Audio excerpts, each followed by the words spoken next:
Hello বন্ধুরা, আজকে আমি দেখাবো যে আমাদের এখানে কিভাবে ক্রিস্পি বেবিকর্ন বানানো হয়।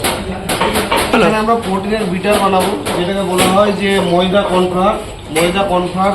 ময়দা যদি 30% দেওয়া হয়, কর্নফ্লাওয়ার 70% দেওয়া হবে। আমরা জল দিয়ে দেবো পরিমাণ মতো। জলটা দেওয়ার পরে ভালো করে এটাকে মাখাতে হবে।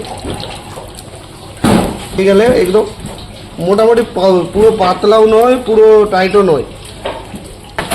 এবারে আমরা বেবিকর্নটা প্রোটিনের মধ্যে ঢেলে দেবো, ভালো করে মিনিয়ে নেবো এটাকে। এটা হবে প্রোটিন। হ্যাঁ বলো।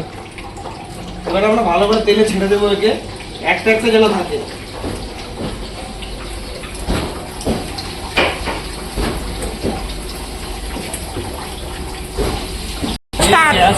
আওয়াজ হয়। হ্যালো বন্ধুরা, এই গ্যাসটাকে হাই ফ্লেমে দিয়ে ভালো করে এটাকে ক্রিস্পি করে দিতে হবে। প্রোটিন মেরেছিলাম, দেখে নিন ভালো করে প্রোটিন মারা হয়েছে। একদম একটা একটাই আছে। এটা ভালো করে ফ্রাই হয়ে গেছে, দেখতে পাচ্ছেন আপনারা। এইভাবে ভালো করে ফ্রাই হয়ে গেলে ক্রিস্পি হয়ে যায়। ক্রিস্পি হয়ে গেলে একে বার করে নেব। ক্রিস্পি হয়ে গেলে মশলা বানাবে এখানে কড়াই।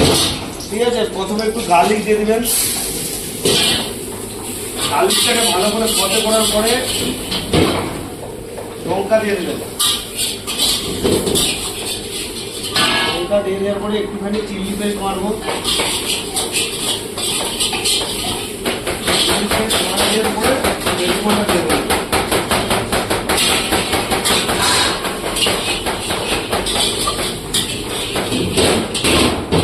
তারপরে পরিমাণ মতো মশলা, যেমন নুন, Arabic powder, pepper powder, chili powder আর একটু ধনে পাতা।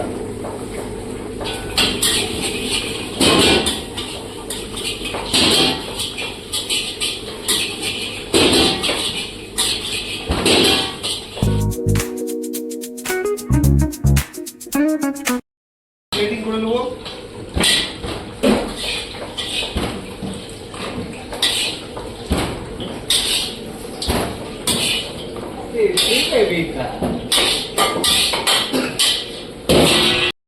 রেডি হয়ে গেছে। ভিডিও ভালো লাগলে লাইক কমেন্ট শেয়ার করে দেবেন, আর একটু সাবস্ক্রাইবও করে দেবেন, ফলো করে দেবেন। আর কি বলবো, অন্য অন্য হোটেলে অন্যরকমভাবে বানানো হয়, তাই সব জায়গায় সমান না, সব জায়গায় আলাদা আলাদা সিস্টেমে বানানো হয়। আমাদের এখানে এইভাবেই বানানো হয়, আমি এইভাবেই ভিডিও করলাম।